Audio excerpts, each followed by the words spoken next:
आप सभी का जेन क्लासेस द्वारा संचालित निशुल्क कोचिंग क्लास में स्वागत है। और आज हम कृषि पे बात करेंगे। कृषि एक ऐसा विषय है, एक ऐसा टॉपिक है जो भूगोल और इकोनॉमिक्स दोनों में ही सम्मिलित है, तो इसका महत्व इसलिए भी बढ़ जाता है। लेकिन कृषि कहते किसे हैं, इसकी परिभाषा क्या है?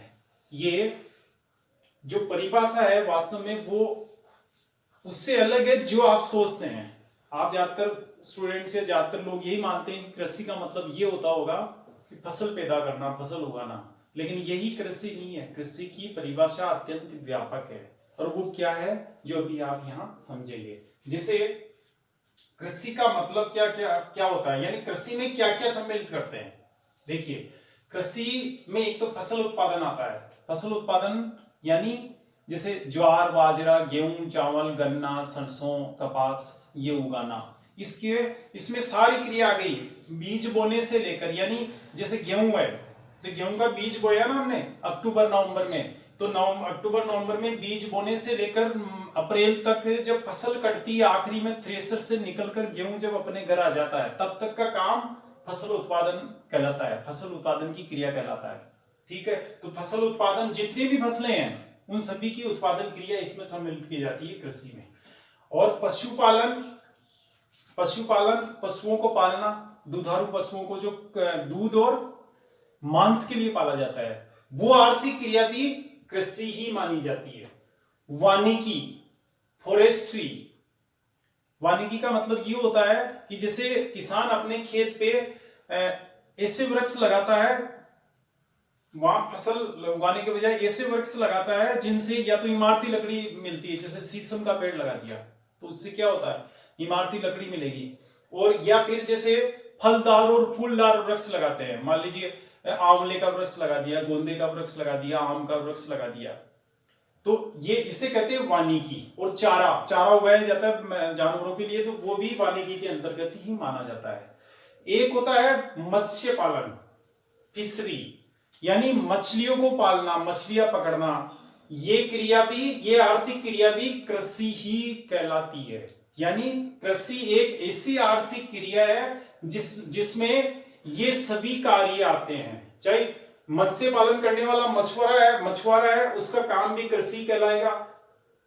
किसी ने आंवले के वृक्ष लगा रखे हैं अपने खेत में, उसका वो कार्य भी कृषि कहलाएगा। किसी ने केवल खेत भी नहीं है, पशु ही पालता है और दूध बेचता है डेयरी में और अपना जीवन निर्वाह कर रहा है, उस व्यक्ति का कार्य, उस पशुपालक का काम भी कृषि ही कहलाएगा। और जैसे जो फसल पैदा कर रहा है वो तो आप जानते होंगे, वो तो कृषि कहलाता है। तो ये एग्रीकल्चर की परिभाषा हो गई। अब जैसे ये जो घटक है ना चारों कृषि के, इन सबको विस्तार से एक एक को पढ़ेंगे अलग अलग, लेकिन अभी अपन इन पे जाएं उससे पहले अपने को ये जानना आवश्यक है कि भारत में कृषि का इतना महत्व क्यों है। भाई आप देखते हो कृषि को जैसे माध्यमिक शिक्षा बोर्ड के सिलेबस में, यूनिवर्सिटीज के सिलेबस में, या आईएएस, आरएएस और अन्य राज्यों की जो पीसीएस परीक्षाएं हैं, सब इंस्पेक्टर का एग्जाम है, एसएससी की परीक्षाएं हैं, सभी में कृषि सिलेबस का एक हिस्सा है। तो इसको इतना महत्व क्यों दिया गया है ना? ये बड़ा विचारणीय बिंदु है ना कि क्यों इतनी इंपॉर्टेंस इसको क्यों दी जा रही है। तो उसके लिए हम यहाँ पे कुछ बिंदुओं की चर्चा करेंगे जिनसे ये साबित होता है कि भारत में कृषि का अत्यधिक महत्व है, जो इसके महत्व को साबित करेंगे। These are some facts, some points which will prove the importance of agriculture in Indian economy।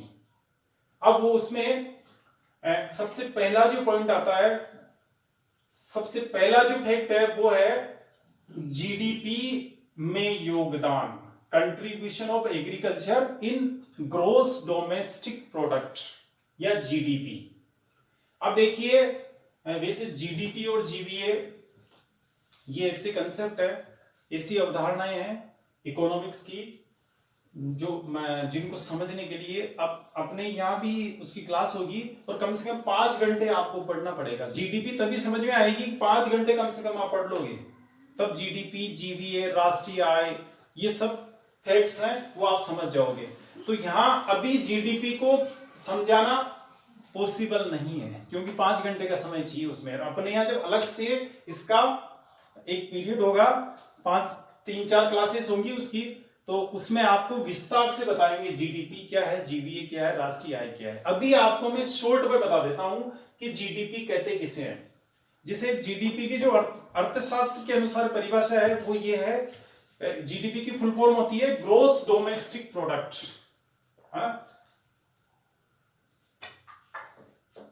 GDP means होता है जीडीपी, ग्रोस डोमेस्टिक प्रोडक्ट।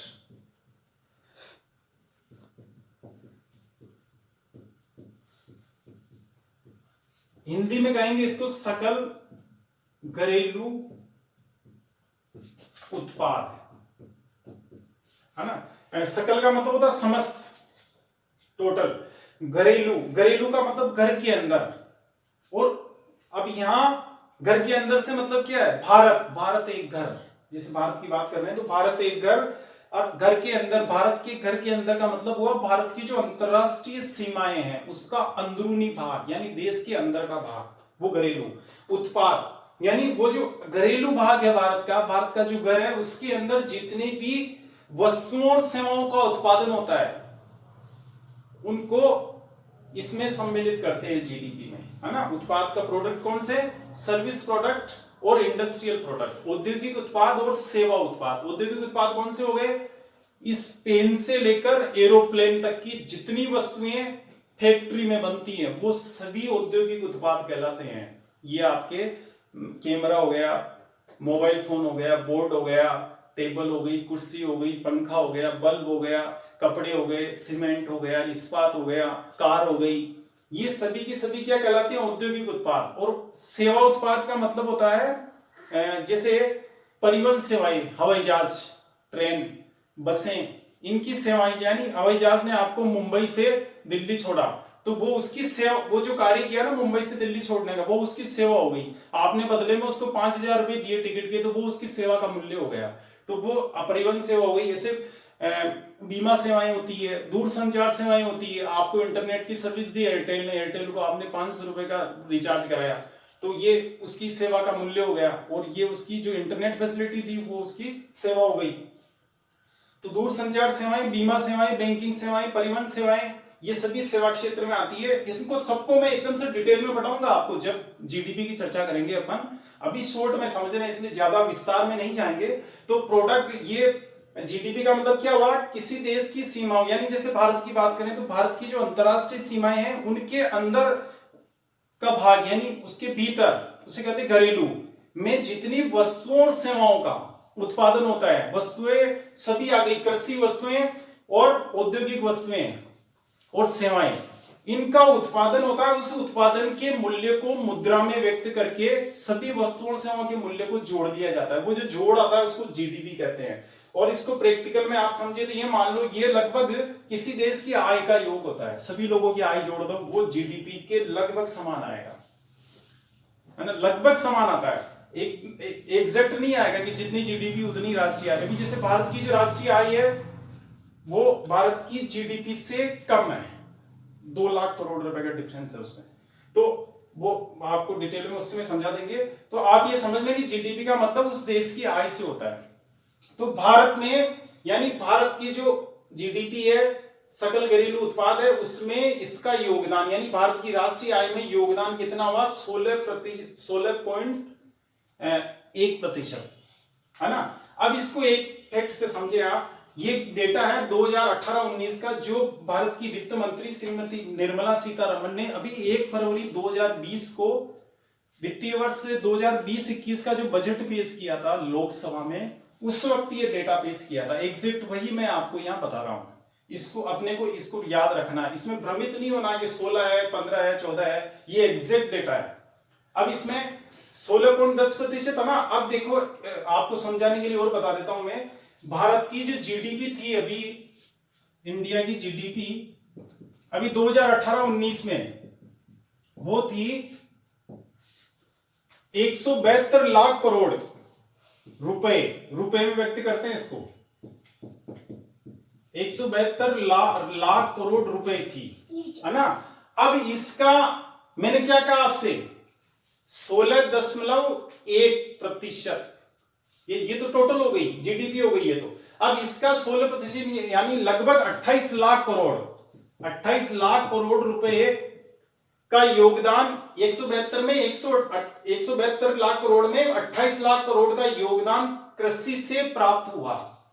यानी कृषि ने अपना कितना योगदान दिया इसमें, 28 लाख करोड़ का। बाकी जो राशि बची वो आई उद्योग और सेवा से, औद्योगिक वस्तुओं से, सेवा वस्तुओं से आई, ठीक है ना। तो आप समझिए कृषि का योगदान इतना रहा 16.10%। इसको एकदम से अपने को याद रखना है। हर साल ये डेटा चेंज होता रहता है, लेकिन चेंज का मतलब ऐसा नहीं कि बहुत ज्यादा चेंज हो, 1-8% का फर्क चलता है। 17 था पिछली बार, इस बार 16 रह गया। अब जो अगले साल आएगा कोरोना की वजह से ये डेटा एकदम से बढ़ के आएगा, कृषि का योगदान बहुत अधिक बढ़ेगा, बहुत ही ज्यादा ऐतिहासिक वृद्धि हो जाएगी एकदम से। क्योंकि आपको मालूम है उद्योग और सेवा क्षेत्र तो ठप पड़े हैं, अभी चली खेती का काम ही रहा। तो जीडीपी जो भी आ रही है बहुत कम आनी है, जीडीपी जो भी आएगी आय बहुत कम होनी है, देश को राष्ट्रीय आय बहुत कम हो जाएगी। तो जो भी आएगी वो यहां से ही आएगी, कृषि से। इसलिए इसका योगदान आनुपातिक जो इसका हिस्सा है वो एकदम बढ़ के आएगा। अब आप देख लीजिएगा जब भी डेटा है इसका 19-20 का तो ज्यादा बढ़ेगा नहीं, लेकिन जो 20-21 का डेटा आएगा वो बहुत ही अधिक बढ़ के आएगा खेती का। अब इसमें आप देखिए जीडीपी में ये जो 16% का जो आंकड़ा है ये आपको किसी कम लग रहा होगा कि साहब 16 ही तो है, बाकी तो 83.90% जो है योगदान वो तो कृषि उद्योग और सेवा क्षेत्र से है। तो कृषि का क्या महत्व हुआ यहाँ पे, इसका मतलब ये हुआ ना, एकदम से डेटा देखने से ये लगता है 16% ही तो है, इसमें कौन सी बड़ी बात हो गई, लेकिन है ये बड़ी बात। और बड़ी बात कब प्रूव होगी, जब आप तुलना करोगे अमेरिका की जीडीपी से। अमेरिका की जीडीपी में कृषि का योगदान है 1%, भारत में 16%, हो गया ना फर्क एकदम। अब इसका ताजा उदाहरण अभी आप देखेंगे, लॉकडाउन, कोरोना महामारी। तो इसमें क्या हुआ, अमेरिका में 5,000 आदमी मर गए, फिर भी वहां के राष्ट्रपति ने राष्ट्रव्यापी लॉकडाउन लागू नहीं किया, और भारत में एक भी आदमी की मौत नहीं हुई। उससे पहले ही भारत सरकार ने लॉकडाउन कर दिया पूरे देश में, राष्ट्रव्यापी लॉकडाउन था अपने यहाँ, नेशन वाइड लॉकडाउन। अब यहां कई आलोचकों ने, भारत में जो राजनीतिक पार्टियां हैं जो जैसे मोदी जी के विरोध में चलती हैं, तो कई लोगों ने ये आलोचना करते हुए कहा कि साहब जब अमेरिका में 5,000 आदमी मर गए तो भी वहां लॉकडाउन नहीं किया, फिर आपको क्या जल्दी थी लॉकडाउन करने की। जबकि उनका कहना यह था, उनके पीछे कहने का पीछे तर्क ये था कि इससे अर्थव्यवस्था ठप हो गई देश की, उद्योग धंधे बंद हो गए ना एकदम से, सेवा क्षेत्र भी बंद हो गया, हवाई जहाज ट्रेन वगैरह सब बंद है। तो यहाँ से जो इनकम हो रही थी लोगों की वो एकदम से रुक गई। तो ऐसे आलोचक कर रहे थे कि ऐसा नहीं करना चाहिए था सरकार को, जब अमेरिका ने नहीं किया तो अपने को करने की क्या जरूरत थी। लेकिन उनको ये मालूम नहीं है कि अमेरिका की तुलना भारत से नहीं हो सकती है, क्योंकि वहां की अर्थव्यवस्था की संरचना और भारतीय अर्थव्यवस्था की संरचना में बहुत अधिक अंतर है। कैसे अंतर है, ये जैसे मैंने अभी आपको बताया, वहां की जीडीपी में योगदान 1% है कृषि का, और भारत में कितना है 16%, 16.1% है। अब देखिए लॉकडाउन का असर किस पे होता है, उद्योग और सेवा क्षेत्र पे होता है ना। तो वहां तो 99% आर्थिक क्रियाएं रुक सी गई, ठहर सी गई अर्थव्यवस्था ही, जो लॉकडाउन अगर करते हैं तो। जबकि भारत में आज 40-45 दिन हो गए लॉकडाउन लागू हुए, तो इसके बावजूद भी यहां क्या है, यहां की अर्थव्यवस्था इतनी प्रभावित नहीं हुई जितनी अगर अमेरिका में कर देते तो हो जाती। क्योंकि भारत में क्या है, 16% आय तो भी जारी है, क्योंकि कृषि क्षेत्र में जो विकास प्रक्रिया है उस पर लॉकडाउन का कोई प्रभाव नहीं पड़ा। ऐसा थोड़ी है गेहूं में या सरसों में जो ग्रोथ रेट जारी थी, जैसे गेहूं पक रहे थे तो पकने बंद हो गए कि नहीं अभी तो लॉकडाउन हो गया, अभी बाद में पकाएंगे इनको, वो तो ग्रोथ रेट चालू है। वहां तो मशीन चालू है विकास की, इसलिए अपनी 16% आय तो बंद नहीं, वो तो चालू ही रही। अमेरिका में क्या हुआ, केवल 1% आय चालू रही कृषि की, बाकी 99% आय वहां रुक जाती। इसलिए वहां के राष्ट्रपति ने राष्ट्रव्यापी लॉकडाउन नहीं किया। हालांकि वहां अमेरिका में 50 राज्य हैं, भारत में 28 राज्य है, तो वहां के राज्यों के जो गवर्नर्स हैं उनको वहां के राष्ट्रपति ट्रंप ने कह भी दिया था कि आपको अगर जरूरत लगे तो आप अपने राज्य में लॉकडाउन लागू कर सकते हैं, मैं राष्ट्रव्यापी लागू नहीं करूंगा, क्योंकि अमेरिका की अर्थव्यवस्था एकदम से रुक जाएगी, लोग भूख से मरेंगे फिर यहाँ, अगर यहाँ लॉकडाउन हो गया तो गरीबी से मर जाएंगे लोग। तो इसलिए उन्होंने लॉकडाउन राष्ट्रव्यापी लागू नहीं किया, कुछ राज्यों में लागू हुआ, जैसे न्यू जर्सी, न्यूयॉर्क, जहां बहुत अधिक इसका प्रसार था, वर्जीनिया, एटलांटा, कैलिफोर्निया, तो उन राज्यों में लागू हुआ। लेकिन भारत के तो सभी राज्यों में लागू कर दिया और उसका इफेक्ट इतना नहीं हुआ अर्थव्यवस्था पर जितना अमेरिका में हुआ। अमेरिका के कुछ राज्यों में आज भी लॉकडाउन है, पूरे देश में नहीं है। भारत में तो पूरे देश में चल रहा है 40 दिनों से, लेकिन फिर भी यहाँ की अर्थव्यवस्था पर इतना इफेक्ट नहीं पड़ेगा जितना अमेरिका की अर्थव्यवस्था। इससे ये स्पष्ट होता है कि भारत में लॉकडाउन चाहे कितनी ही लंबी अवधि तक चले, फिर भी कृषि की वजह से हम इसका सफलतापूर्वक सामना कर लेंगे। एक कृषि का योगदान है रोजगार में, contribution of agriculture in employment, तो वह है भी 49%। इसका मतलब ये हुआ कि भारत में जितने कामकाजी लोग हैं, काम करने वाले लोग हैं, या ऐसे लोग जिनको रोजगार मिला हुआ है, उनमें से 49% व्यक्ति ऐसे हैं जिनको कृषि क्षेत्र में कार्य मिला हुआ है। यानी ये मानिए कि 49% जनसंख्या ऐसी है भारत की जो अपनी आय के लिए कृषि पर आश्रित है, जो अपनी रोजी रोटी इस खेती से चलाते हैं। समझ गए? इसका मतलब हुआ कि रोजगार में इसका योगदान इतना है। अब ये 49% बहुत बड़ा भाग होता है, एक तरह से आधी जनसंख्या हो गई। तो ये आधे लोग कौन से हैं जो अपने को दिखाई देते हैं? अगर भारत में हम भ्रमण करें, आप गांव में जाओगे तो किसान, एक बड़ा भाग है इनका किसान। गांव में जाएंगे किसान मिलेंगे, गांव में किसान ही होते हैं ज्यादातर, और किसान अपने किस कार्य में लगे हुए हैं? खेती के कार्य में, यानी उनको रोजगार यहाँ खेती में मिला हुआ है, कृषि में मिला हुआ है। एक होते हैं जैसे पशुपालक, गांव में जाते हैं तो ऐसे भी कई लोग होते हैं जो केवल पशु पालते हैं, या दोनों तरह का काम, खेती भी होती है, पशु भी ये फसल भी उत्पादित करते हैं और पशु भी पालते हैं। तो उनका दूध बेचते हैं, घी बेचते हैं, या मांस बेचते हैं, तो ये लोग होते हैं। तो पशुपालक ये भी ऐसे लोग हैं जो इस 49% में सम्मिलित है। एक होते हैं मछुआरे,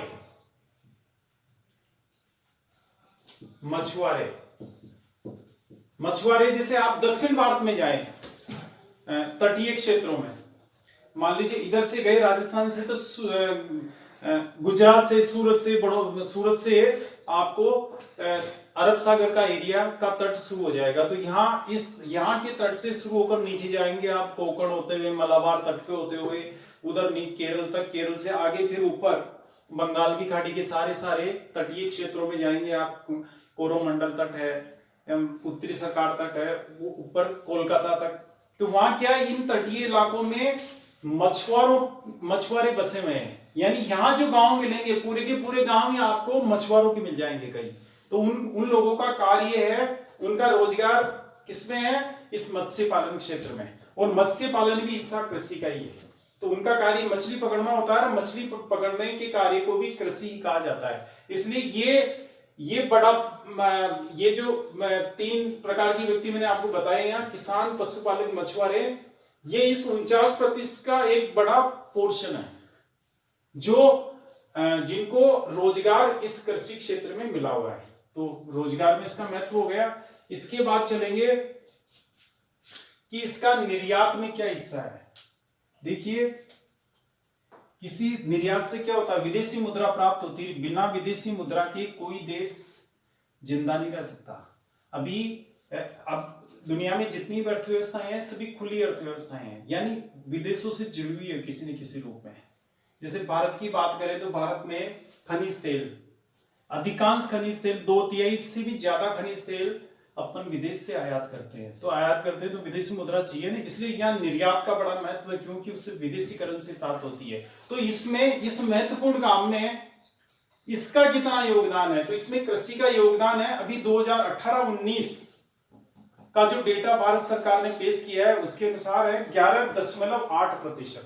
यानी भारत में 2018-19 वर्ष में जितना निर्यात हुआ उसका 11.8% भाग कृषि क्षेत्र से आया था। जैसे अगर आप इसकी बात करें डेटा की, तो 2018-19 में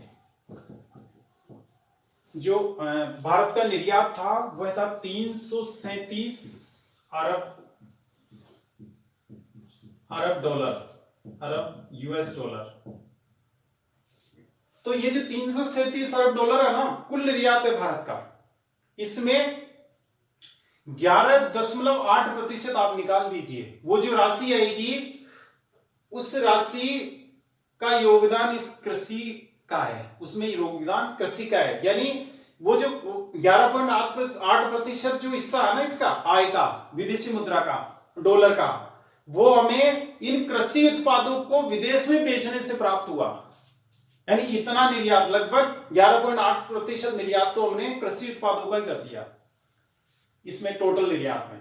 तो ये इसमें निर्यात में इसका योगदान 11.8% है, तो बहुत अधिक होता है 11.8 खेती का योगदान। अब आप इसमें देखेंगे कि भारत क्या निर्यात करता है। आपसे पूछ ले, चलो बताएं। आप ये तो कह रहे हैं कि 337 अरब डॉलर में हमने साहब लगभग 12% हिस्सा है वो कृषि का शामिल किया है, कृषि उत्पादों का हिस्सा है 12%। तो अब बताइए कृषि के कौन से उत्पाद है, तो ये भी तो जानना आवश्यक है ना अपने को कि खेती की कौन कौन सी वस्तुएं हैं जो हमने विदेश में भेजी। तो उसमें देखिए सामुद्रिक उत्पाद, इसमें आती है मछलियां। भारत क्या है, भारी मात्रा में मछलियों को विदेश में निर्यात करता है। अच्छा, दूसरा है चाय। आप जानते हैं चाय तो परंपरागत रूप से भारत से विदेश में भेजी जा रही है। और इसके बाद कॉफी, कहवा जिसको कहते हैं, चाय के समकक्षी पेय पदार्थ है ये भी हम विदेश में भेजते हैं। चावल, और चावल की स्थिति तो ऐसी है, ये अनाज है चावल, और भारत के आके चावल का बहुत बड़ा उत्पादक है दुनिया में। चीन के बाद दूसरा स्थान भारत का आता है चावल उत्पादन में। तो चावल भी भारत विदेशों में निर्यात करता है। और चावल का तो महत्व इसलिए भी बढ़ जाता है कि जैसे ईरान है, भारत और ईरान के मध्य एक समझौता हो रखा है। क्या समझौता है कि हम ईरान से, यानी इंडिया ईरान से खनिज तेल आयात करता है, यानी खनिज तेल खरीदता है ईरान से, और बदले में उस खनिज तेल के बदले में हम रुपए पैसे डॉलर नहीं देते, उसको क्या देते हैं, चावल। उसे चावल की आवश्यकता है, तो उसने क्या कह रखा है कि मैं, हालांकि चावल चीन भी बेचता है, लेकिन उसने कहा मैं चीन से नहीं खरीदूंगा, मैं इंडिया से खरीदूंगा चावल, और बदले में उनको खनिज तेल दूंगा, उस खनिज तेल के बदले में कोई करेंसी नहीं दूंगा। तो अपन क्या करते हैं, वहां उनको चावल दे देते हैं, उतनी वैल्यू का, उतने मूल्य का वो अपने को खनिज तेल दे देता है। अब आप देखिए, यानी ये बड़ी मजे की बात है, लोग जानते नहीं कि भाई चावल का इतना योगदान है अपने खनिज तेल में। तो जैसे मान लीजिए राजस्थान में सबसे ज्यादा बूंदी, चावल कहां उत्पादित होता है, राजस्थान में, बूंदी में। दूसरा स्थान हनुमानगढ़ का, तीसरा स्थान कोटा का। राजस्थान की कुछ ही जिले हैं जहां चावल का उत्पादन होता है, क्योंकि चावल एक ऐसी फसल है इसमें पानी की आवश्यकता बहुत अधिक होती है। तो राजस्थान में इतनी बारिश, कम से कम 100 सेंटीमीटर बारिश चाहिए चावल में। अब यहां तो इतनी बारिश होती नहीं, तो राजस्थान में केवल उन्हीं जिलों में चावल की कृषि की जाती है जहां कृत्रिम रूप से पानी की व्यवस्था है। यानी कृत्रिम रूप से पानी का मतलब क्या हुआ, सिंचाई की सुविधा। तो सिंचाई की सुविधा कहां है, चंबल घाटी एरिया में, जैसे बूंदी कोटा, या फिर उधर गंग नहर और इंदिरा गांधी नहर एरिया में, जैसे हनुमानगढ़ में, गंगानगर हनुमानगढ़ में, वहां होती है। तो वहां भी होती है, और इधर बूंदी कोटा में भी होती है। सबसे ज्यादा बूंदी में उत्पादन होता है चावल का। तो अब क्या है कि बूंदी के, मान लीजिए कोई किसान है, वो जिस मोटरसाइकिल पर घूम रहा है बैठकर, और उसे ये मालूम नहीं है कि उसकी मोटरसाइकिल में जो पेट्रोल डला हुआ है, वो पेट्रोल पिछले साल उसने अपने खेत में जो चावल बोया था, उस चावल के बदले में ईरान से लाया हुआ है। समझे आप, ये बहुत बड़ी बात है। तो चावल का कितना योगदान है भारत की अर्थव्यवस्था में, क्योंकि भारत की अर्थव्यवस्था में खनिज तेल का बड़ा महत्व है, और खनिज तेल का महत्व है तो उससे जुड़ा हुआ चावल है, इसलिए चावल का भी महत्व यहाँ सिद्ध हो जाता है। जब चावल का महत्व सिद्ध हो रहा है, इसका मतलब कृषि का महत्व यहाँ साबित हो रहा है। आगे चलेंगे, कपास। कपास देखिए, कपास में क्या स्थिति है, कपास 3 प्रकार की होती है, एक तो लंबे रेशे वाली, एक मध्यम रेशे वाली, एक छोटे रेशे वाली। अब भारत की स्थिति क्या है कि हम छोटे और मध्यम रेशे वाली कपास को तो बाहर बेचते हैं, निर्यात करते हैं, और जो लंबे रेशे वाली उसका आयात करते हैं। तो कपास का भी महत्व है। मसाले, इलायची, काली मिर्च।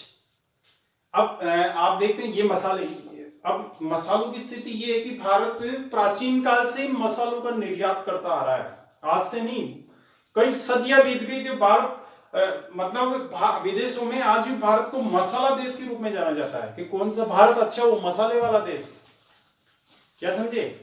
इसको मसाला देश कहते हैं भारत को विदेशी लोग। तो मसाला देश इसलिए कहते हैं कि पूरी दुनिया में इंडिया से मसाला निर्यात होता है, आज भी होता है, पहले भी होता था।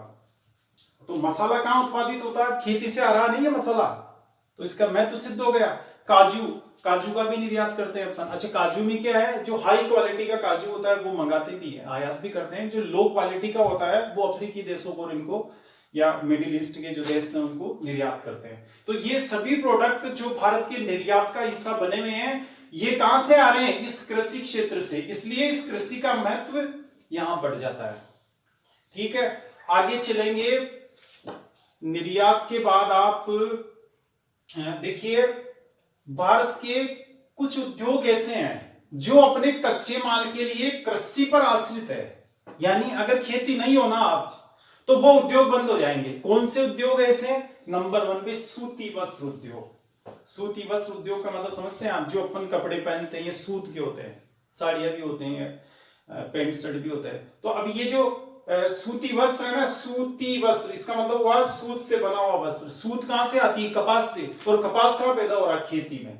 भीलवाड़ा राजस्थान का टेक्सटाइल शहर, तो वहां सूती वस्त्र की जो मिलें हैं उनको इस कपास की जरूरत पड़ती है।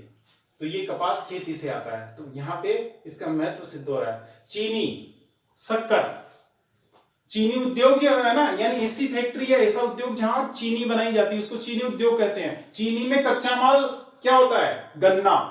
और गन्ना कहां से आ रहा है? खेती से आ रहा है ना, तो खेती पे आश्रित हो गया। अगर खेती नहीं हो तो फिर गन्ना नहीं होगा, अगर गन्ना नहीं होगा तो चीनी उद्योग भी नहीं होगा। समझ गए? तो ये इस पर आश्रित है।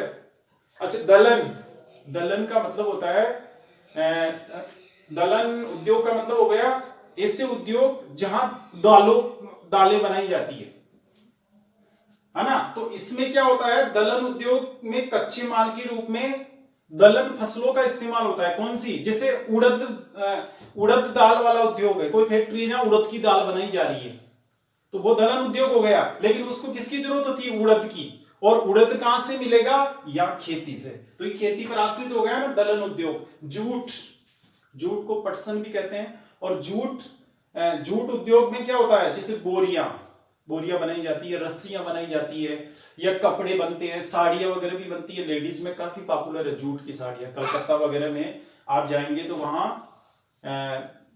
वहां की दुकानों में आपको, वहां के मार्केट्स में ये जूट से बनी हुई साड़ियां दिख जाएगी, बाल लटकी हुई। तो जूट का महत्व है। अब जूट में कच्चा माल कौन सा होता है? जूट होती है। तो जूट कहां? वो भी इस खेती का ही हिस्सा है। अच्छा, आगे चलेंगे। वनस्पति तेल, वनस्पति तेल में क्या होता है? जैसे मान लीजिए मूंगफली तेल है, मूंगफली तेल है ना, तो मूंगफली तेल उद्योग है जहां ऐसी मिल जहां मूंगफली का तेल निकाला जा रहा है।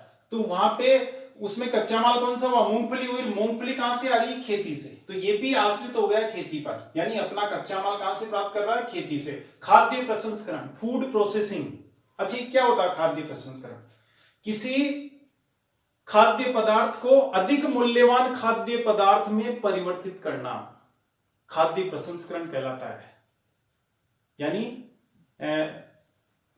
To convert a food product into a more valuable food product is called food processing. जैसे गेहूं है ना, गेहूं को हमने उससे ब्रेड बना लिया, तो ब्रेड की वैल्यू ज्यादा होगी ना, ब्रेड महंगा बिकेगा। गेहूं के इतने पैसे नहीं मिलते, ब्रेड के अधिक पैसे मिलेंगे, तो उसकी वैल्यू बढ़ गई ना ब्रेड की। तो गेहूं से ब्रेड बना रहे हैं, डबल रोटी बना रहे हैं, तो ये सूजी बना रहे हैं, तो ये सभी क्या कहलाते हैं? खाद्य प्रसंस्करण उद्योग कहलाते हैं। ये भी अब जैसे मान लीजिए ब्रेड उद्योग है, खाद्य प्रसंस्करण उद्योग माना जाता है। तो ये अपना कच्चा माल कहां से प्राप्त कर रहा है? गेहूं कहां से आएगा? कृषि से। तो ये भी कृषि पर आश्रित है। इट मींस ये ऐसे उद्योग है, और भी है लेकिन ज्यादातर ये उद्योग ऐसे हैं, बड़े उद्योग जो माने जाते हैं, जो अपने कच्चे माल के लिए इस कृषि पर आश्रित है। तो कृषि का महत्व बढ़ गया। उसके बाद चलेंगे कि भारत में ऐसे कौन से उद्योग है जो अपने ग्राहकों के लिए कृषि पर आश्रित है। They depends the industries which depend on agriculture for their customers. कौन कौन से उद्योग हुए ऐसे, जैसे कृषि उपकरण। कृषि उपकरण में कौन सा आ गया आपके, मान लो हल है, कुली है, ट्रॉली उद्योग है, ट्रैक्टर की ट्रॉली वगैरह जो बनती है, ये उद्योग है। या स्प्रिंकलर सिस्टम आता है ना आजकल, फवारा सिंचाई जो होती है, बूंद बूंद सिंचाई होती है, तो ये उद्योग किस पर आश्रित है। इंजन उद्योग है, जैसे पंप सेट आता है पानी का, ये उद्योग उनका बाजार ये खेती है, खेती वाले ये किसान लोग इनको खरीदते हैं। अच्छा, ट्रैक्टर, भारत विश्व में सबसे ज्यादा ट्रैक्टर विनिर्मित करने वाला देश है, यानी भारत में सबसे ज्यादा ट्रैक्टरों का विनिर्माण होता है, ट्रैक्टर यहाँ बनाए जाते हैं और यहाँ से विदेशों में निर्यात भी किए जाते हैं। मान लीजिए आप चले गए दक्षिण अफ्रीका के क्रूगर राष्ट्रीय उद्यान में देखने घूमने, तो वहां आपको ट्रैक्टर मिल जाएगा पार्क के अंदर और मेड इन इंडिया लिखा हुआ रहेगा उस पर। तो भारत ट्रैक्टरों का सबसे बड़ा उत्पादक भी है, सबसे बड़ा निर्यातक भी है।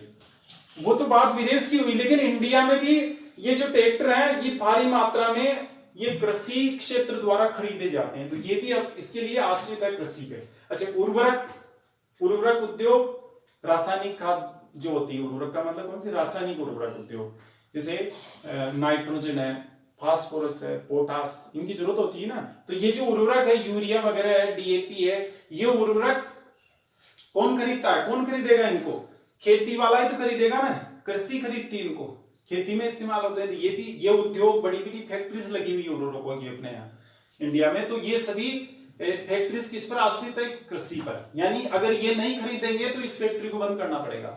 अच्छा, बीज का भी जब से हरित क्रांति आई है तो बीज का बड़ा महत्व हो गया। बीज का भी उत्पादन होता है आजकल, लेबोरेटरी में बनती है, फिर बाद में उसको फैक्ट्रीज वगैरह में बनाया जाता है, तो बीज का हो गया। इसके तो ये भी इस पे आश्रित है। कीटनाशक उद्योग, पेस्टिसाइड्स इंडस्ट्रीज, तो पेस्टिसाइड में क्या होता है कि खेत जो फसलें होती हैं इनमें कीट लग जाते हैं। मान लीजिए कपास की फसल है, डोडो कीट लग गया उस पे, तो उसको फिर क्या होता है, पेस्टिसाइड का इस्तेमाल होता है, बीटी कॉटन कपास जिसको कहते हैं।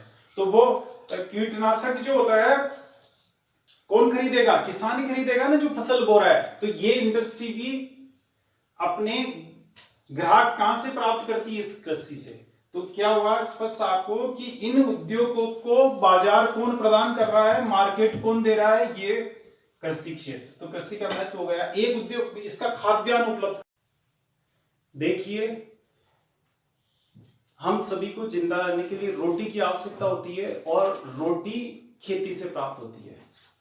तो अब आप अनुमान लगा सकते हैं कि खेती कितनी महत्वपूर्ण और कितनी वैल्यूएबल है अपने लिए, लेकिन इस बात को नहीं समझते हम। मान लीजिए आपके पास एक उद्योगपति बैठा है, मान लो श्री सीमेंट कंपनी ब्यावर का मालिक बांगड़, वो बैठे हैं, और एक उसके साथ ही बैठा है एक किसान अपने लोकल गांव का। तीसरा व्यक्ति आकर आपसे पूछता है कि ये बैठे हैं कुर्सी पे कौन है, कि ये तो साहब बहुत बड़े, आप नहीं जानते कि ये तो बांगड़ साहब है, श्री सीमेंट फैक्ट्री के मालिक है, ये तो बहुत बड़े आदमी, इनका तो बहुत बड़ा काम है साहब, ये तो सारे भारत में सीमेंट की सप्लाई करते हैं, और ये पास में बैठे हैं जी, के पास में बैठे हैं जो तो कुछ नहीं, ऐसे इनके तो कोई खास कामकाज नहीं है। नहीं, कुछ तो करते होंगे। हाँ, करते क्या करते हैं, खेती वेती करते हैं, खेत वेत हैं इनके। यानी आपकी नजर में उस किसान के कार्य की वैल्यू कम है उस उद्योगपति के कार्य से, यानी आप उसको साफ कर रहे हैं, उसको नाम से संबोधित कर रहे हैं बेचारे किसान को। अब आपको ये मालूम नहीं है कि आप जिंदा है तो उस किसान की बदौलत है, न कि उस उद्योगपति की वजह से। अगर मान लो वो किसान अपना कार्य करना छोड़ दे, यानी खेती करना छोड़ दे, तो अनाज कहां से आएगा, अनाज नहीं आएगा तो रोटी कहां से मिलेगी आपको। लेकिन आप इस बात को नहीं जानते। और वही अगर उद्योगपति अपना काम बंद कर दे, ब्यावर की सीमेंट फैक्ट्री में प्रोडक्शन अगर बंद हो जाए, तो आप ये थोड़ी है कि आप जिंदा ही नहीं रहोगे, ज्यादा से ज्यादा इतना हो जाएगा कि आपका जो कच्चा मकान है वो पक्का नहीं बन पाएगा, लेकिन जीवित तो रहोगे ना। यानी उद्योगपति उद्योग नहीं होंगे तो हम जिंदा तो रहेंगे, लेकिन अगर खेती नहीं होगी तो हम जिंदा भी नहीं रहेंगे। तो महत्वपूर्ण कौन हुआ, खेती हुई कि उद्योग? खेती हुआ ना। तो इस बात को हम नहीं समझते। इस बात को कौन समझते हैं, इसके महत्व को? अनाज के मामले में खेती का क्या योगदान है, क्या महत्व है, इसको समझने के लिए अपने को चलना पड़ेगा 120 साल पहले के समय में। यानी आपको ध्यान होगा, भारत में आज के 120 साल पहले यानी सन 1900 ईस्वी में एक अकाल पड़ा था जिसको कहते हैं छप्पनिया अकाल। और इसको छप्पनिया अकाल इसलिए कहते हैं कि उस समय विक्रम संवत 1956 था, जिसे अभी 2077 है ना, एक महीने पहले 2076 था, अभी एक महीने पहले से ये 2077 शुरू हुआ है।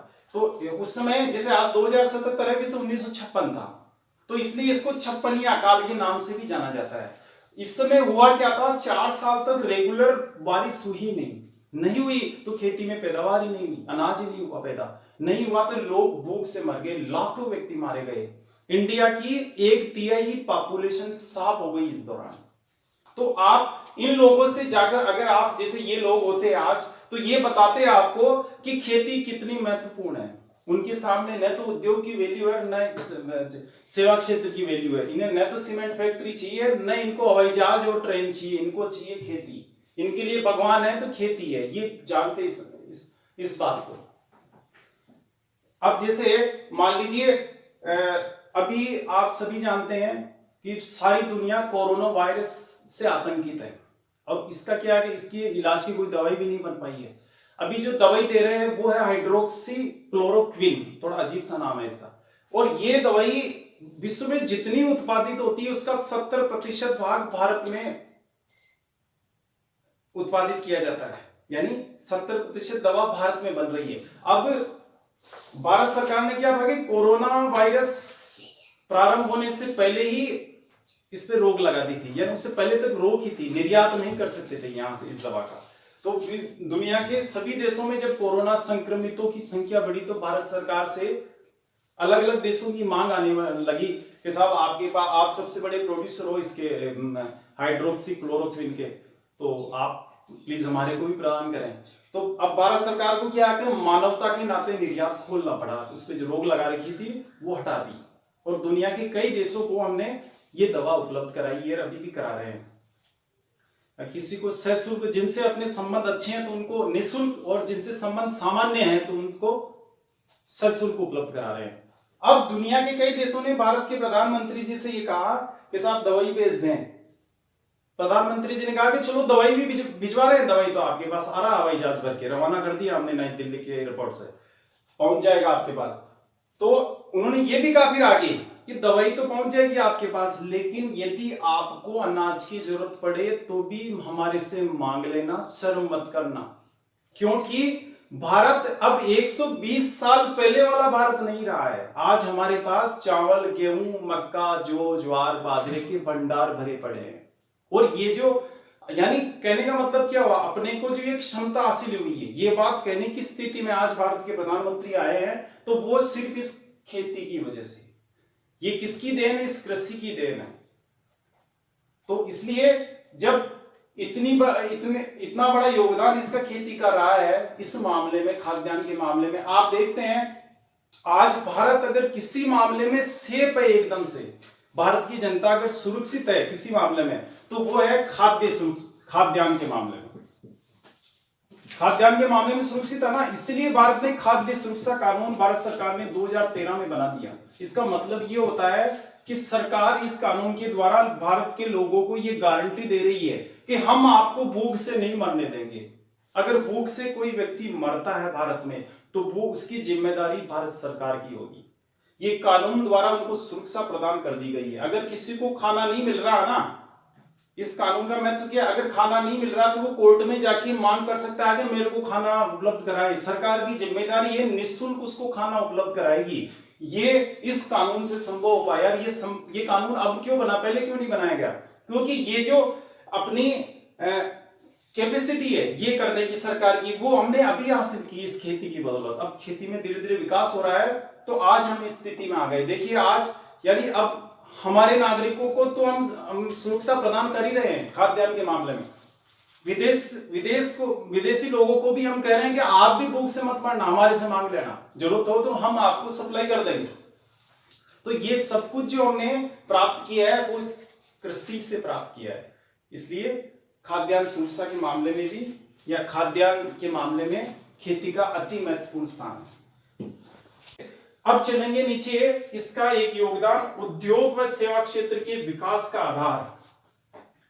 Agriculture is the basis of development in industrial and service sector. औद्योगिक और सेवा सेक्टर का अगर विकास करना है, भाई भारत में अर्थव्यवस्था के 3 सेक्टर हो गए ना, 3 भाग अर्थव्यवस्था के 3 घटक है, कृषि, उद्योग और सेवा। अगर तीनों में विकास हो जाए तो फिर भारत क्या बन जाएगा? विकसित देश बन जाएगा, जैसे अमेरिका है, जापान है, जर्मनी है। अब यहां मामला क्या फंसा हुआ है विकास में, कि यहां तीनों क्षेत्रों का विकास नहीं हो रहा है। अच्छा, इनका हालांकि कृषि की तुलना में इनका विकास तेज गति से हो रहा है, लेकिन उतना भी नहीं हो रहा है जितना होना चाहिए। तो अब इनका भी विकास करना, जब तीनों ही सेक्टर विकास करेंगे तो ही भारत विकसित राष्ट्र बनेगा, है ना।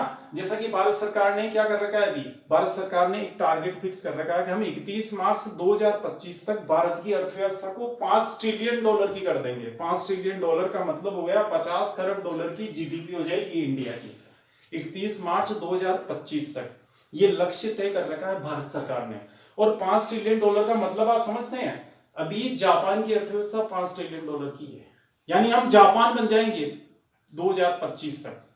हालांकि प्रति आय चूंकि पॉपुलेशन ज्यादा है तो वैसी अमीरी यहाँ या ऐसा लिविंग स्टैंडर्ड लोगों का नहीं हो सकेगा जैसे जापान में अभी, लेकिन क्या है कि देश की जीडीपी तो उतनी हो जाएगी। अब अभी अपनी जो जीडीपी है $29 खरब है, उसको बढ़ाकर अपने को करना है $50 खरब। तो अब विशेषज्ञ ये कह रहे हैं कि साहब ये तभी हासिल होगा जब सभी सेक्टर्स में विकास हो। तो कैसे होगा? उद्योग में भी करना, सेवा में भी करना, कृषि में करना। अब आईएएस में क्वेश्चन आ जाए मेन एग्जामिनेशन में कि भारत को अगर $5 ट्रिलियन की अर्थव्यवस्था बनाना है 31 मार्च 2025 तक, जैसा कि भारत सरकार ने तय कर रखा है, उसको प्राप्त करने के लिए कृषि का क्या योगदान हो सकता है? 10 नंबर का क्वेश्चन है, 150 शब्दों में लिखना है। तो क्या लिखेंगे उसमें कि अगर भारत को विकसित राष्ट्र बनाना है तो हमें शुरुआत कृषि क्षेत्र से करनी पड़ेगी।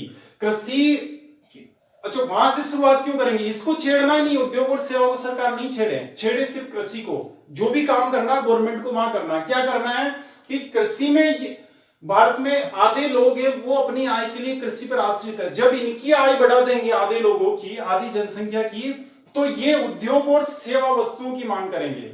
किसान की आय बढ़ेगी तो वो क्या खरीदेगा? मोटरसाइकिल खरीदेगा। तो मोटरसाइकिल वाला उद्योग उस फैक्ट्री में क्या होगा? उसमें विकास हो जाएगा, फैक्ट्री में उत्पादन बढ़ जाएगा। तो वहां मोटरसाइकिल फैक्ट्री में जो लोग काम कर रहे हैं गुरुग्राम में, उनको रोजगार मिलेगा। वहां रोजगार के और नए अवसर पैदा होंगे, लोगों की आय बढ़ेगी। उसको बेचने वाला डीलर है कि या अजमेर में, तो वो डीलर, उसको भी रोजगार मिला ना रोजगार। तो सेवा क्षेत्र का विकास हुआ। व्यापारी सभी सेवा क्षेत्र में माने जाते हैं, व्यापारियों का कार्य। तो उद्योग और सेवा दोनों प्रभावित हो गए ना। किसान की आय बढ़ी, किसान की आय बढ़ी, मान लीजिए उसने कहा कि चलो मैं तो पक्का मकान बना लेता हूं, मेरा कच्चा घर है उसको तोड़ा के पक्का कर लेते हैं। तो उसको सीमेंट की जरूरत होगी, तो सीमेंट फैक्ट्री में प्रोडक्शन बढ़ेगा, वहां रोजगार के अवसर पैदा होंगे। सीमेंट को मान लीजिए ब्यावर से 200 किलोमीटर दूर जयपुर किसी किसान के घर लेके जाना है, जयपुर जिले में, तो 200 किलोमीटर जाएगा, ट्रक में लोड होके जाएगा। तो ट्रक के मालिक को किराया मिला, उसमें जो ड्राइवर खलासी काम कर रहे हैं उनको रोजगार मिला, बीच में ढाबे वाले को रोजगार मिला, टायर पंचर वाले को रोजगार मिला। तो कुल मिलाकर क्या किया हमने, गवर्नमेंट ने क्या किया? किसान की आय बढ़ी। जयपुर में जो किसान बेटा उसकी आय बढ़ी, आय बढ़ने से उसने क्या किया? इतने लोगों को उसने रोजगार दे दिया। और वो क्या कर रहा है? मकान बना रहा है।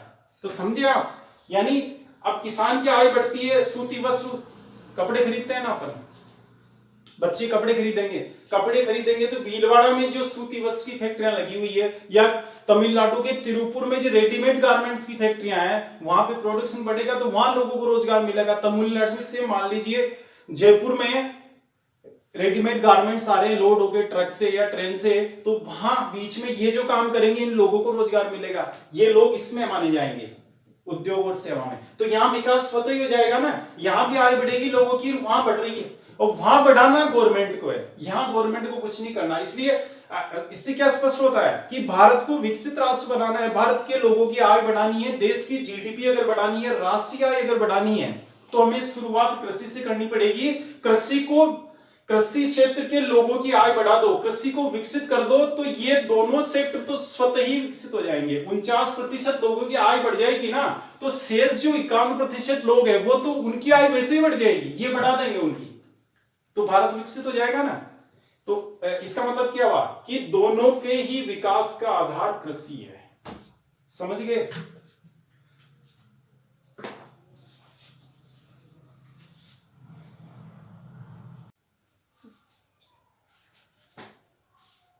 हमने जब कृषि की परिभाषा पढ़ी थी तो कृषि के 4 घटक बताए थे: फसल उत्पादन, पशुपालन, वानिकी और मत्स्य पालन। और मैंने आपसे कहा था कि चारों का ही विस्तृत अध्ययन अलग अलग करेंगे। तो उसमें सबसे पहले लेते हैं हम फसल उत्पादन को। अब फसल उत्पादन को पढ़ने के लिए अपन शुरुआत यहां कर रहे हैं कि फसलें कितनी प्रकार की होती है, टाइप्स ऑफ क्रॉप्स। तो फसलों को विभाजित करने के 2 आधार हैं, एक है ऋतुओं का आधार, एक है उपयोगिता का आधार। यानी the crops are divided on the basis of seasons and utility. अब इसमें ऋतुएं क्या होती है? भारत में 3 ऋतुएं पाई जाती है: ग्रीष्म ऋतु, शीत ऋतु और वर्षा ऋतु। इन तीनों ऋतुओं में अलग अलग टाइप की फसलें बोई जाती है, इसलिए उन फसलों का विभाजन भी उन ऋतुओं के अनुसार ही कर दिया है। अब जैसे कैसे किया विभाजन?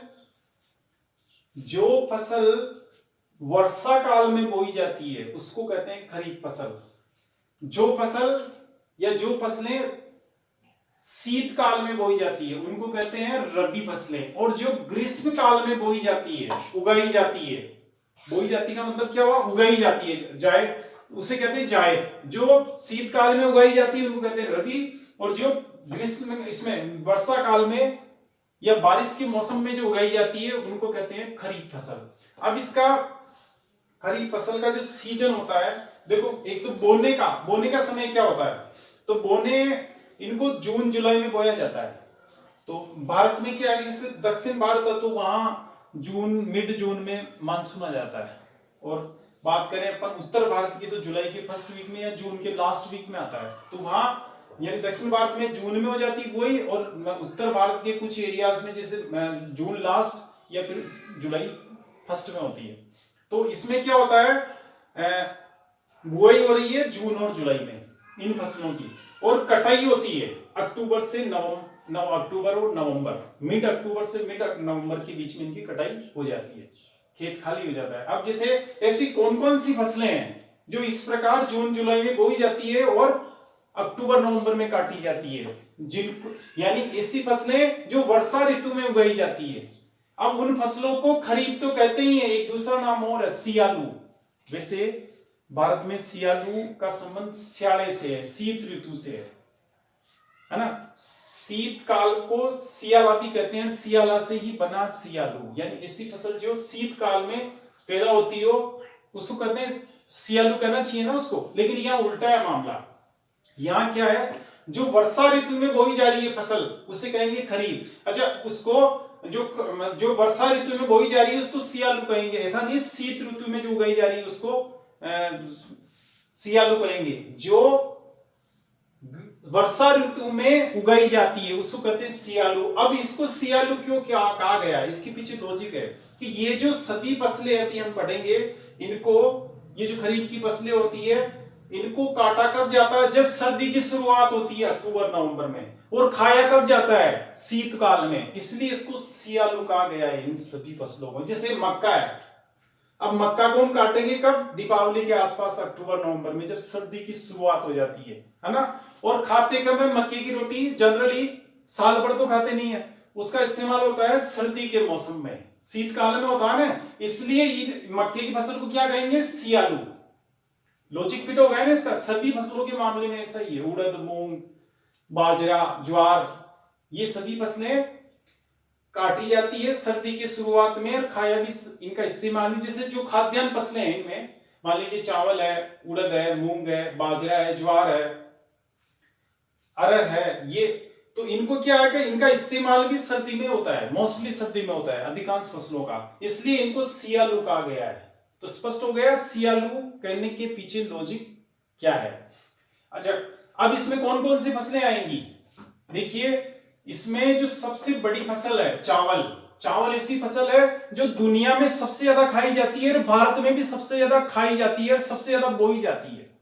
ठीक है, तो चावल, वैसे चावल को तीनों सीजन में बोते हैं इंडिया में, लेकिन 86% जो चावल है वो इस वर्षा ऋतु में बोया जाता है, इसलिए इसको खरीफ में रखा गया है। आपसे एग्जाम में पूछते कि निम्नलिखित में से कौन सी फसल ऐसी है जो तीनों सीजन में उगाई जाती है, तो वो चावल आएगा। लेकिन इसका जो अधिकांश उत्पादन है वो वर्षा ऋतु में बोई गई फसल से ही प्राप्त होता है, इसलिए इसको खरीफ के अंदर रखा जाता है। भारत सरकार जब क्लासिफिकेशन करती है, जब डेटा जारी करती है उत्पादन के, तो उन्होंने इसको खरीफ के अंदर डाला हुआ है। ठीक है, इसलिए इसको चावल को खरीफ फसल मानेंगे। एक उड़द है, मूंग है, ये आप जानते हैं दलहन फसलें दोनों। बाजरा, ज्वार, ये दोनों क्या है, मोटा अनाज है ना, अनाज के रूप में इस्तेमाल होता है खाने के लिए। कपास जानते हैं हम सभी, तिल यानी जिसका जो तेल इस्तेमाल किया जाता है, ये भी खरीफ में। अरहर, ये एक दाल होती है अरहर, इसको तुअर की दाल भी कहते हैं, और इसके ये भारत की दूसरी सबसे ज्यादा उगाई जाने वाली और काम में ली जाने वाली दलहन है। किसके बाद, चने के बाद। सबसे ज्यादा तो चना बोया जाता है इंडिया में, और इस्तेमाल भी चना ही होता है। देखते हैं आप चने का कितना इस्तेमाल होता है, चने की दाल तो हम इस्तेमाल करते ही हैं, और चने का बेसन भी इस्तेमाल होता है। जितनी दाल इस्तेमाल नहीं होती उससे ज्यादा तो इसको बेसन को अपन काम में लेते हैं, और ये दोनों किससे, चने से बनते हैं, इसमें चना है सबसे बड़ी दलहन फसल। तो लेकिन दूसरा स्थान अरहर का आता है, जिसको तुअर की दाल भी कहते हैं। एक सोयाबीन होती है, सोयाबीन तिलहन है, इसका तेल इस्तेमाल किया जाता है खाने में। गन्ना आप जानते हैं, शक्कर बनाई जाती है। मूंगफली, तिलहन, मोठ, ये भी एक दलहन है, दाल है ना। अच्छा, इसको जूट आप जानते हैं, इसको पटसन भी कहते हैं, इससे बोरियां बनाई जाती है, रस्सियां बनाई जाती है, और कपड़े भी बनाए जाते हैं, साड़ियां बनाई जाती है लेडीज की, जूट की साड़ियां बहुत प्रसिद्ध है। अरंडी, ये एक तिलहन है अरंडी, अरंडी का तेल व्हीकल्स में किया जाता है। और अब इसके बारे में क्या है कि जैसे ये तो फसलें हो गई, बुआई और कटाई, ये एकदम से आपको याद रखना है कि बुआई कब होती है, कटाई कब होती है, फसलें कौन कौन सी सम्मिलित है। एग्जामिनेशन में क्या पूछा जाता है, वो आपको क्वेश्चन दे देगा कि निम्नलिखित में से कौन सी फसल खरीफ के अंतर्गत नहीं आती है। तो अब इसमें 3 यहां से दे दिया आपको, चावल दे दिया, उड़द दे दिया, कपास दे दिया, और उधर से 1 डाल दिया, सरसों भी डाल दी। तो आपको ये बताना होगा कि निम्नलिखित में से कौन सी खरीफ के अंतर्गत सम्मिलित नहीं है, तो वो फिर आप सरसों राइट करेंगे उसमें। ये एग्जाम में पूछा जाता है, ये एकदम याद रखना आपको। सभी फसलें, सभी इंपॉर्टेंट फसलें हैं, तो ये धीरे धीरे टुकड़ों में। कुछ फसलें तो ऐसी है जैसे, तो आप और हम देखते हैं अपने यहाँ खेतों में भी, राजस्थान में तो कब बोई जाती है आप जानते हैं, उड़द मूंग खरीफ में बोया जाता है, ज्वार बाजरा भी अपने काफी मात्रा में बोया जाता है, कपास वगैरह, तिल, ये आप जानते हैं। कुछ आपके लिए नया होगा, इससे चावल है, इसको याद करना पड़ेगा। और चावल तो वैसे प्रोमिनेंट फसल है भारत की, तो इसको तो एकदम से याद रखना है कि कौन सी कैटेगरी में आएगी। सोयाबीन, मध्य प्रदेश सबसे बड़ा उत्पादक है तेल की है ये, तो इसको भी याद रखना है कब बोई जाती है। गन्ना, मूंगफली आप जानते हैं, ये मोठ को याद रखेंगे, इसको करना पड़ेगा। जूट और बाकी अरंडी, तो ये इनमें से आधी से अधिक फसलें तो ऐसी है जो आपको याद करने की जरूरत नहीं, आप जानते हैं खेतों में दिखाई देती, लेकिन कुछ फसलें ऐसी है जो अपने यहाँ कम बोई जाती है, तो अपने को मालूम नहीं है कि ये कब बोई जाती है, तो इसको ध्यान रखेंगे एकदम से। फिर है इसका दूसरा भाग, ऋतुओं के आधार पर जब हम विभाजन कर रहे हैं, तो दूसरी ऋतु कौन सी आ गई, शीत ऋतु। तो शीत ऋतु में जो फसलें उगाई जाती है उनको रबी फसलें कहते हैं, रबी क्रॉप्स, और इनको उनालू फसलें भी कहते हैं। अब यहाँ उनालू का मतलब होता है गर्मी से। भारत की जो स्थानीय भाषा में उनालू या उनाला जो होता है, उनाला किसे कहते हैं, गर्मी के मौसम को उनाला कहते हैं, और उनाला से ही उनालू बना है, यानी ऐसी फसलें जो गर्मी में उगाई जाती है, ये होना चाहिए था इसका अर्थ, लेकिन यहाँ ऐसा नहीं है। ये उनालू फसलें उनको कहते हैं जो शीतकाल में उगाई जाती है। अब उनालू क्यों किया गया है, कहा गया है कि इन फसलों को, ये जो फसलें हैं रबी वाली, ये फसलें जब गर्मी की शुरुआत होती है तो काटी जाती है और गर्मी में ही इस्तेमाल होता है इनका। इस्तेमाल कब करते हैं इसका, गर्मी के सीजन में इस्तेमाल होता है मोस्टली। अब वैसे तो कई फसलें, गेहूं है जैसे राजस्थान में साल भर ही खाते हैं, तो सभी में ऐसा नहीं है, लेकिन जैसे हरे चने की सब्जी बनाएंगे, जैसे चना है तो ये भी साल भर ही खाया जाता है। तो अभी तो क्या है कि प्रकृति ने तो ऐसा सिस्टम बना रखा है कि भाई आपको अलग अलग सीजन में अलग अलग खाद्य पदार्थ इस्तेमाल करने, ताकि आप स्वस्थ रहें। सबको अलग अलग खाद्य पदार्थ में, कृषि उत्पाद में अलग अलग तरह की विटामिन है, प्रोटीन है, तो आपको अलग अलग इस्तेमाल करना ताकि आपकी बॉडी में बैलेंस विकास होता रहे, सभी पोषक पदार्थ बॉडी में पहुंचते रहे। लेकिन इंसान ने क्या है कि अपने यहाँ तो मान लीजिए गेहूं की रोटी अच्छी लगती है तो साल भर उसी का एक पट्टा पकड़ लिया है, हमें तो खानी गेहूं ही है, तो वैसे है। लेकिन प्रकृति ने तो डिवाइडेशन अलग अलग कर रखा है कि आपको 4 महीने ये फसल खानी, 4 ये खानी है, 4 महीने ये खानी, ऐसे कर रखा है। ठीक है, अब यहाँ पे क्या करेंगे कि अपने को ध्यान क्या रखना है एग्जामिनेशन पॉइंट ऑफ व्यू से, उनालू कहते हैं रबी फसलों को, यानी जब उनाला शुरू होता है, गर्मी जब शुरू होती है तो इनको काटा जाता है, गर्मी में इनका इस्तेमाल किया जाता है, इसलिए इनको उनालू कहा गया है। ठीक है, अब इसके बाद इन कौन कौन सी फसलें आती है, देखिए गेहूं आप जानते हैं, इसमें ज्यादा बताने की जरूरत नहीं है, ये रबी में बोई जाती है। अच्छा, बोने का समय कब होता है इनका, अक्टूबर नवंबर। जब ये काट लेंगे ना, ये काटने के बाद खेत खाली होता है, खाली होते ही ये फसल बोती जाती है। आपको मालूम है कि जब मान लीजिए इधर कपास बोया, कपास की फसल जो ही साफ हुई, खेत खाली हो गया, तो क्या बोते, कपास के खेत में गेहूं बोया जाता है ना, गेहूं। या इधर मान लीजिए मक्का बोया, मक्का बोते ही जो ही खाली हुआ खेत अक्टूबर नवंबर में, उधर अक्टूबर नवंबर में कौन सी फसल आगे वाली तैयार रहती है फसल, सरसों, सरसों बो देंगे, उसमें तारा मीरा बो देंगे, हैं। तो ये क्या, या जैसे मान लीजिए इधर ज्वार बाजरा है, ज्वार का खेत जो ही खाली हुआ, बाजरे का खाली हुआ, तो उधर चना बो देंगे। तो इसका मतलब क्या हुआ, ये जैसे ही कटी उसके तुरंत बाद इसको बो दिया जाता है ना। तो इसका सीजन, इसका जो कटाई का सीजन है वो इसका बुआई का सीजन आएगा, हो गया ना इसका। तो अब इसमें जैसे कौन कौन सी फसलें आती, गेहूं, तो गेहूं आप जानते हैं सर्दी में बोया जाता है अपने यहाँ, और चना ये भी जानते हैं, जो भी आप जानते हैं, सरसों में भी दिक्कत नहीं है, तारा मीरा भी आप कर लेंगे, तारा मीरा एक तिलहन है, राई ये भी एक तिलहन है ना। इसबगोल ये एक, ये माने कि इसकी भूसी का इस्तेमाल दवाई के रूप में होता है, डाइजेशन सिस्टम में बड़ा काम करती है इसबगोल।